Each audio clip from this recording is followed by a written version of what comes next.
गरीब की बोध कथा। एक छोटे से गांव में रमेश नाम का एक गरीब आदमी रहता था। उसकी हालत बहुत दयनीय थी। उसके पास रहने के लिए ठीक ठाक घर नहीं था और खाने के लिए भी बहुत मुश्किल से कुछ जुटा पाता था।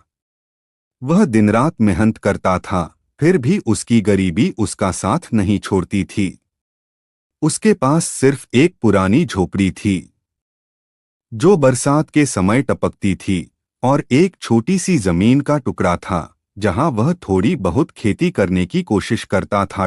रमेश का जीवन कठिनाइयों से भरा हुआ था, लेकिन उसके दिल में ईश्वर के प्रति आस्था थी और वह कभी भी अपने भाग्य को कोसता नहीं था। वह हमेशा यही सोचता था कि भगवान ने मुझे जो दिया है मैं उसी में संतुष्ट रहूंगा। एक दिन गांव में एक साधु आया।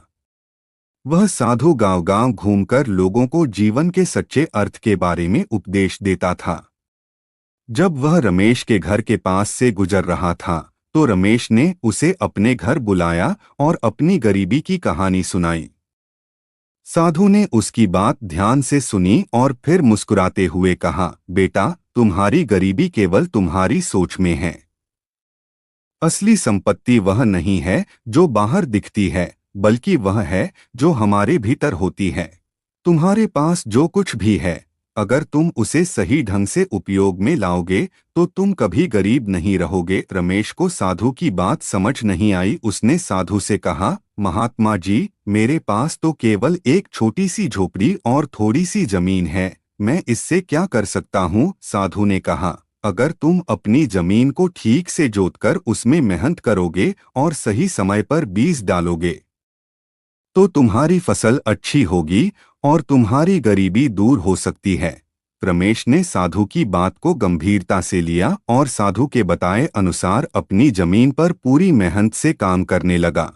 उसने दिन रात एक कर दिए और अपने खेत की अच्छे से देखभाल की। धीरे धीरे उसकी मेहनत का फल मिलने लगा। उसकी फसल पहले से बेहतर होने लगी, जिससे उसे अच्छा मुनाफा हुआ। उसकी हालत में धीरे धीरे सुधार होने लगा।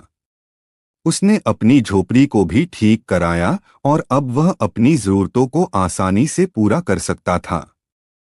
उसकी गरीबी खत्म होने लगी और लोग उसकी मेहनत की सराहना करने लगे। एक दिन वही साधु फिर से गांव में आया।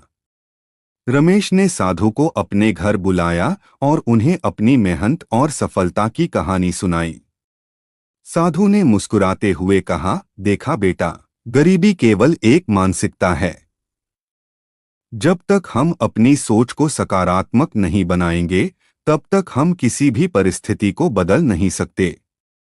अगर तुम शुरू से ही सोच लेते कि तुम कुछ नहीं कर सकते तो आज भी तुम उसी हालत में होते।